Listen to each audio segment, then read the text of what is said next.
Mission ज्ञान से मैं अनिल अग्रवाल राजस्थान सरकार और वेदांता के CSR इनिशिएटिव ई कक्षा में आपका स्वागत करता हूं।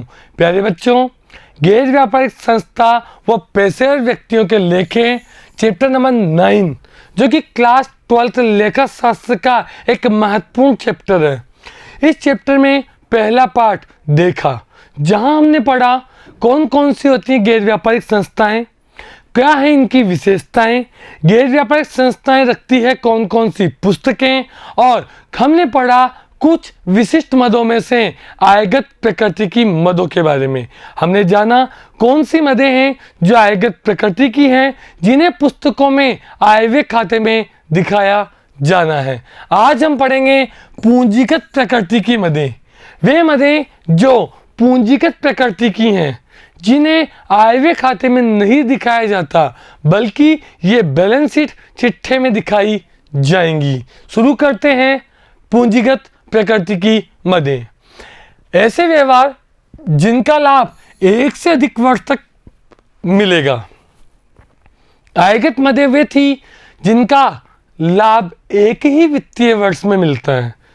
एक से अधिक वित्तीय वर्ष तक जिन व्यवहारों का लाभ मिलता है वो पूंजीगत प्रकृति की मदें कही जाती हैं। ये गैर आवर्तक मदें होती हैं, गैर आवर्तक, जो बार बार नहीं होती। इंपॉर्टेंट, वसीयत में प्राप्ति। किसी व्यक्ति द्वारा लिखी गई वसीयत के कारण कोई राशि प्राप्त होती है तो इससे आयव्यय खाते में नहीं दिखाया जाएगा। मान लीजिए कोई व्यक्ति है, उस व्यक्ति ने अपनी पूरी जायदाद वसीयत किसी गैर व्यापारिक संस्था के नाम लिख दी कि मेरी पूरी संपत्तियां गैर व्यापारिक संस्था को दी जाए, तो ये आयगत प्राप्ति नहीं होगी, इसलिए इन्हें आयव्यय खाते में नहीं दिखाया जाएगा, बल्कि चिट्ठा बनाते समय इन्हें पूंजी कोष में जोड़कर दिखाया जाएगा, क्योंकि ये हमारे लिए एक प्रकार की पूंजीगत प्राप्ति है। प्राप्ति भुगतान खाते में इसे प्राप्ति पक्ष में दिखाया जाता है। तो वसीयत से प्राप्त राशि आयगत मद नहीं होती है, ये पूंजीगत मद होती है। चलते हैं, उक्त प्राप्ति किसी विशिष्ट उद्देश्य के लिए की गई है तो उसे चिट्ठे में पूंजी कोष में न दिखाकर विशिष्ट कोष के रूप में दायित्व में दिखाया जाएगा। यदि वसीयत से प्राप्ति का कोई विशिष्ट उद्देश्य हमें नहीं ज्ञात तो उसे हम चिट्ठे के पूंजी कोष में जोड़ देंगे, लेकिन यदि हमें विशिष्ट कोष की जानकारी उपलब्ध है कि ये किसी विशिष्ट उद्देश्य के लिए वसीयत से प्राप्त हुआ है तो उसे विशिष्ट कोष के रूप में हम दायित्व में दिखाएंगे। क्लियर है? चलते हैं, आजीवन वार्षिक सदस्यता शुल्क।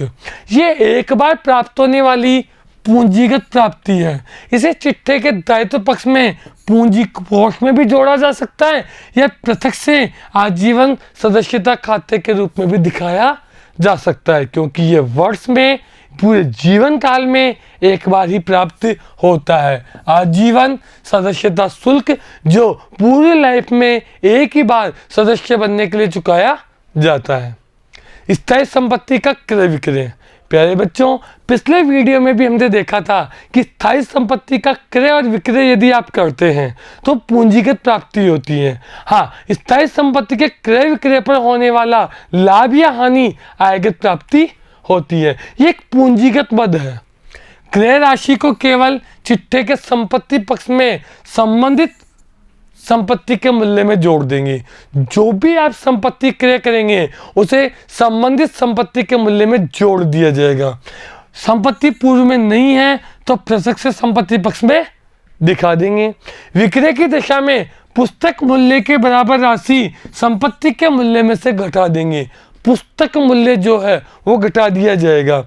चालू वर्ष का मूल्यह्रास भी संपत्ति के मूल्य में से घटा देंगे। मूल्यह्रास की राशि आयव्यय खाते के नाम पक्ष में दिखा दी जाएगी। तो चलते हैं, एक प्रश्न आपके सामने है जहां संपत्ति के क्रय और विक्रय से संबंधित व्यवहार को हम समझ पाएंगे। निम्नांकित सूचना से फर्नीचर से संबंधित राशि 31 मार्च 2017 के आयव्यय खाते व स्थिति के चिट्ठे में किस प्रकार दिखाएंगे। वर्ष के प्रारंभ में 1 लाख रुपए का फर्नीचर है। 31 दिसंबर को 20,000 रुपये प्रारंभिक मूल्य का फर्नीचर 18,000 रुपये में बेच दिया गया। 1/10 को 25,000 का नया फर्नीचर भी खरीदा। फर्नीचर पर लगाया जाता है 10% मूल्यह्रास। आपको इसे आय व्यय खाते और चिट्ठे में दिखाना है। तो चलिए सबसे पहले संपत्ति का पुस्तक मूल्य कितना है? 1 लाख। इसमें से 20,000 रुपये पुस्तक मूल्य का हमने 31/12/2016 को बेचा, तो बच कितना गया? 80,000। 80,000 का 10% अगर मूल्यह्रास लगाया जाए तो आ जाएगा 8,000। 20,000 का 10% मूल्यह्रास लगाया जाए, वो भी 9 महीने के लिए, तो आ जाएगा 1,500। एक और आपने 25,000 रुपये का खरीद लिया, कितना प्रतिशत? 10%। क्रय किया। क्रय कब किया? अक्टूबर को। कितने महीने का? 6 महीने का। तो कितना हो जाएगा? 1,250। यानी कुल डेप्रिसिएशन की अगर मैं बात करूं तो कुल डेप्रिसिएशन कितना हो गया? 8,000 प्लस 1,500 प्लस 1,250। 8, 9, 10। 10,750 हो गया आपका कुल डेप्रिसिएशन। प्रॉफिट एंड लॉस की बात करूं तो 20,000 आपका फर्नीचर का मूल्य, 18,000 में बेच दिया, 1,500 का उस पर लगाया आपने डेप्रिसिएशन, 500 रुपये का हो गया आपको लॉस। ये है कुल डेप्रिसिएशन और ये है लॉस, और दोनों ही चीजें किस में दिखाई जाती हैं? आय व्यय खाते में। To loss on sale of furniture 500 रुपये। To depreciation 10,750। Income and expenditure account में प्रॉफिट या लॉस और डेप्रिसिएशन को दिखाया जाता है। जब हम बैलेंस शीट बनाएंगे तो यहां बैलेंस शीट में एसेट साइड आ जाएगा फर्नीचर, जिसकी वैल्यू कितनी थी? 1 लाख। लेस करेंगे सोल्ड ऑफ फर्नीचर, जिसका कॉस्ट है 20,000। 80,000 ऐड करेंगे परचेज, कितना? 25,000। 1 लाख 5,000 लेस कर देंगे डेप्रिसिएशन, कितना? 8,000 प्लस 1,250, 9,250। बचेगा कितना? 750। 95,750 रुपये। तो प्यारे बच्चों, इस प्रकार से हमने इनकम एंड एक्सपेंडिचर अकाउंट में संपत्ति फर्नीचर को बेचने पर हुआ लॉस और डेप्रिसिएशन को दिखाया, जबकि हमने फर्नीचर अकाउंट बैलेंस शीट में फर्नीचर में से बेचे गए फर्नीचर का पुस्तक मूल्य, खरीदे गए फर्नीचर का पुस्तक मूल्य और जो डेप्रिसिएशन बचे हुए फर्नीचर पे लगाया वो हमने घटा दिया है। तो प्यारे बच्चों, ये था आपका संपत्ति से संबंधित व्यवहार। चलते हैं आगे। कोष। विभिन्न प्रकार के कोष का लेखांकन व्यवहार निम्नानुसार होगा। का सामान्य गैर प्रतिबंधित कोष। ऐसे कोषों को पूंजी कोष में चिट्ठे में जोड़कर दिखाया जाता है। सबसे पहले हम बात कर रहे हैं सामान्य गैर प्रतिबंधित कोष। ऐसे कोष जो भी होते हैं उन्हें पूंजी कोष में चिट्ठे में जोड़कर दिखा दिया जाता है। विशिष्ट प्रतिबंधित कोष। कोष प्रदाता कभी कभी विशिष्ट उद्देश्य की पूर्ति हेतु दान देना चाहता है। जिस व्यक्ति ने दान दिया है वो हमें स्पष्ट सूचना दे रहा है कि मैं जो दान दे रहा हूं वो किसी विशिष्ट कारण की वजह से दे रहा हूं। ऐसी दशा में उसे पृथक चिट्ठे के दायित्व पक्ष में दिखाया जाएगा, जैसे विशिष्ट पारितोषिक कोष, खेलकूद कोष। इस विशिष्ट कार्य के व्यय इनमें से घटा दिए जाते हैं और प्राप्त दान इनमें जोड़ दिए जाते हैं। तो विशिष्ट कोष वे होते हैं जो किसी विशिष्ट उद्देश्य के लिए दानदाता द्वारा दिए गए। स्थायी संपत्ति कोष किसी विशिष्ट संपत्ति को क्रय करने के लिए बनाए गए कोष की राशि चिट्ठे के दायित्व पक्ष में दिखाई जाएगी। इसे उद्देश्य की प्राप्ति हेतु व्यय के लिए दिखाई जाती है। एक्चुअल में ये किसी संपत्ति को प्राप्त करने के लिए हमें कोष प्राप्त हुआ है, इसे चिट्ठे के दायित्व पक्ष में दिखा दिया जाएगा। अक्षय निधि कोष मोस्ट इंपॉर्टेंट लगा लें, एग्जाम में पूछा जा सकता है। किसी विशिष्ट व्यय की पूर्ति हेतु दिए गए उपहार जिसकी मूल राशि का उपयोग कभी नहीं किया जाएगा। हमने कोई विनियोग किया, उसके विनियोग से जो राशि प्राप्त होगी उस प्राप्त राशि का उपयोग किया जाएगा।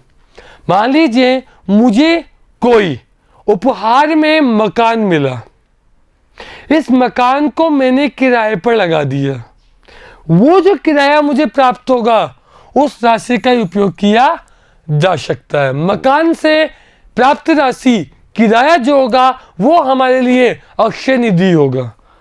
हम कभी भी उस मकान को बेचकर उसकी राशि का उपयोग नहीं कर सकते।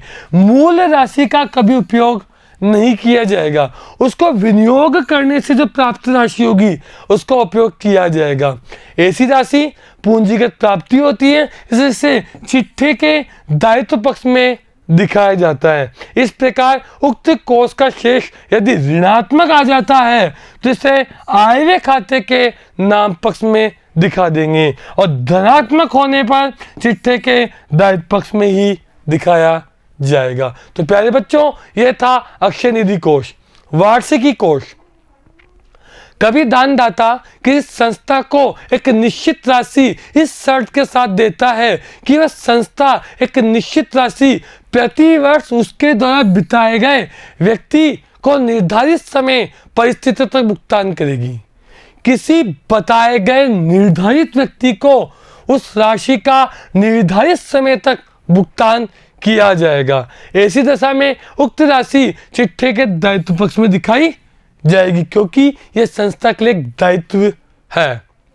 निर्धारित समय के पूरे होने के बाद यह राशि संस्था की संपत्ति हो जाएगी। उपहार संलेख अनुसार उसका उपयोग किया जा सकता है, यानी जब तक वह राशि चुकाने के लिए कहा गया है तब तक उस राशि का भुगतान किया जाएगा और जैसे ही वो समय अवधि पूरी होगी उस वस्तु उस उपहार को हमारी पुस्तकों में संपत्ति के रूप में प्राप्त कर उपयोग किया जाएगा। देखते हैं, एक प्रश्न आपको दिया हुआ है, निम्नलिखित सूचनाओं से खेल कोष से संबंधित राशि चिट्ठे में किस प्रकार दिखाएंगे? प्रारंभिक खेल कोष, वर्ष के खेल व्यय, प्रारंभिक खेल कोष विनियोग, प्राप्त दान, विक्रय से प्राप्त राशि और 10% प्राप्त ब्याज। सबसे पहले बात करें, हमारे पास चिट्ठे का फॉर्मेट है खेल कोष, तो लिख देते हैं लायबिलिटीज में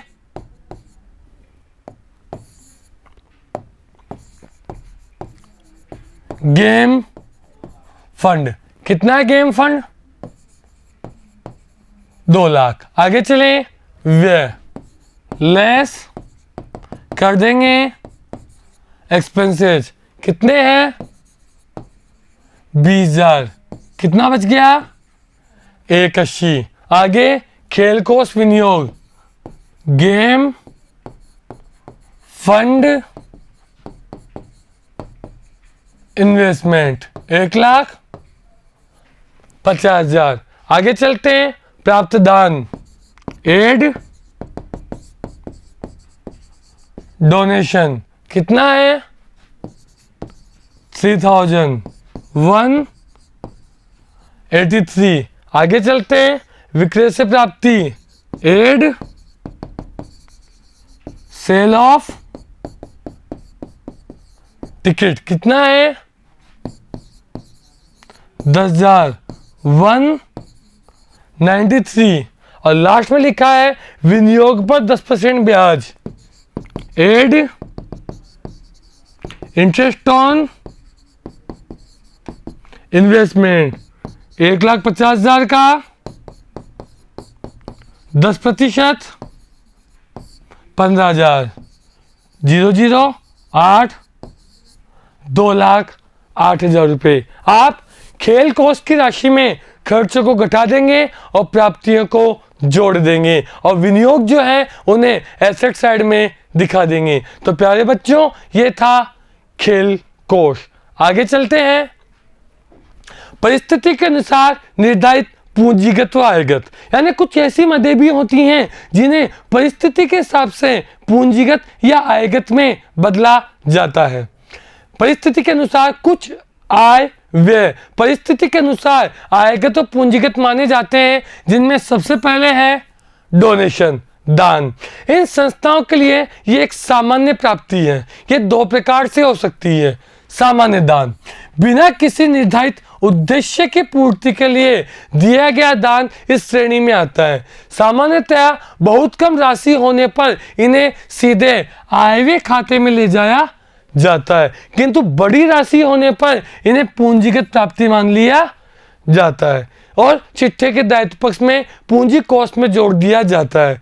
200 रुपये का दान प्राप्त हुआ तो आयगत प्राप्ति होगी। पूंजीगत मानने का निर्णय संस्था पर निर्भर करता है। तो सामान्य दान वो होगा जो किसी विशिष्ट उद्देश्य के लिए प्राप्त नहीं हुआ है। विशिष्ट दान जो किसी विशिष्ट उद्देश्य की पूर्ति के लिए प्राप्त हुआ है उसे पूंजीगत प्राप्ति माना जाएगा और चिट्ठे के दायित्व पक्ष में दिखाया जाएगा। संबंधित उद्देश्य की पूर्ति वे उसी में से घटा दिए जाएंगे। प्राप्ति भुगतान खाते में सभी प्रकार के दान की प्राप्त राशि को दिखाया जाता है। प्रवेश शुल्क, एंट्रेंस एडमिशन फी, ये राशि गैर आवर्तक आय तक होने के कारण पूंजी कोष में जोड़कर चिट्ठे के पक्ष में दिखाएंगे, किंतु कुछ विद्वान इसे नियमित साधन मानते हुए आयगत आय मानते हैं। सीबीएसई ने भी यही निर्देश दिए हैं कि इसे आयगत आय माना जाए, किंतु प्रश्न में इसके विपरीत कोई सूचना नहीं हो तो इसे विशिष्ट आयगत माना जाएगा। प्रश्न में यह कहा गया है प्रवेश शुल्क का 50% पूंजीकृत है तो प्राप्त राशि का 50% चिट्ठे में पूंजी कोष में जोड़ेंगे और शेष 50% को आयव्यय खाते के आय पक्ष में दिखाए जाएंगे। यानी प्रश्न की सूचनाओं पर ध्यान देना है। प्रश्न में यदि इसे आयगत या पूंजीगत मानने की सूचना है तो उसी हिसाब से इसे आयगत और पूंजीगत माना जाएगा। सूचना के अभाव में इसे आयगत मद माना जाएगा। सहायता, ग्रांट्स, सरकार या अन्य संस्थाओं द्वारा यदि गैर व्यापारिक संस्थाओं को कोई सहायता राशि दी जाती है तो सामान्य उद्देश्य की पूर्ति के लिए प्राप्त होने पर आयगत मानते हुए आयव्यय खाते के जमा पक्ष में दिखाएंगे। जैसे नगद सहायता, नवीनीकरण हेतु प्राप्त सहायता, विशिष्ट कार्य हेतु ये सहायता मिलती है तो इसे पूंजीगत माना जाएगा।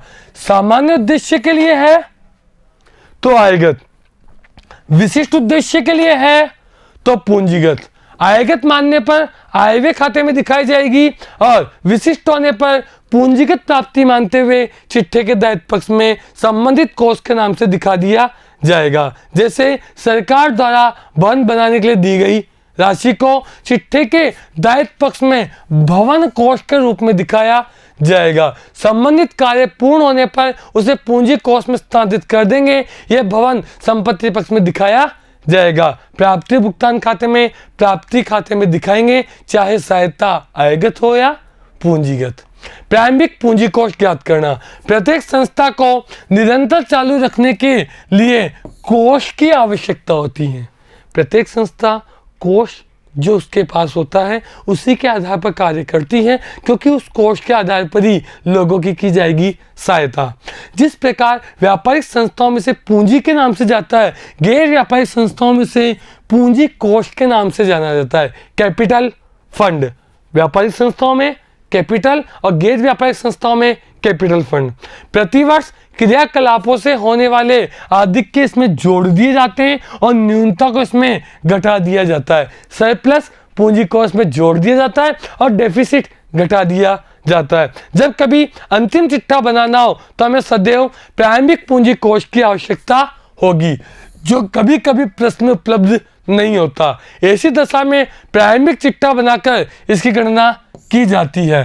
प्रारंभिक पूंजी कोष की गणना के लिए निम्न प्रक्रिया अपनाएंगे। सबसे पहले चिट्ठे के संपत्ति पक्ष में कौन कौन सी मदें दिखाई जाएगी। प्राप्ति भुगतान खाते के प्रारंभिक रोकड़ शेष को सबसे पहले संपत्ति के प्रारंभिक पक्ष में दिखाया जाएगा। चालू वर्ष के प्रारंभ में संपत्तियों का मूल्य संपत्ति पक्ष में दिखाएंगे। वर्ष के दौरान क्रय संपत्तियों का मूल्य नहीं दिखाएंगे।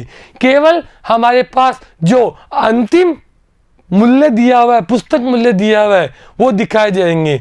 पिछले वर्ष किए गए अग्रिम भुगतान, पिछले वर्ष के अंत में बकाया और उपभोग की गई सामग्री का स्टॉक, ये सभी मदें संपत्ति पक्ष में दिखाई जाती हैं। सबसे पहले रोकड़ का प्रारंभिक शेष, चालू वर्ष के प्रारंभिक संपत्तियों का मूल्य, पिछले वर्ष के अग्रिम भुगतान, पिछले वर्ष के बकाया आय और उपभोग की गई सामग्री का अंतिम शेष।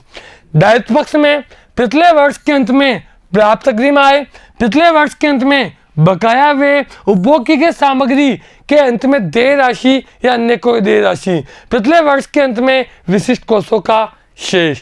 ये सभी मदें हैं जो दायित्व पक्ष में दिखाई जाती हैं। इस प्रकार क्रय राशि में से क्रय राशि को घटाने पर जो अंतर की राशि आएगी वो होगा प्रारंभिक पूंजी कोष।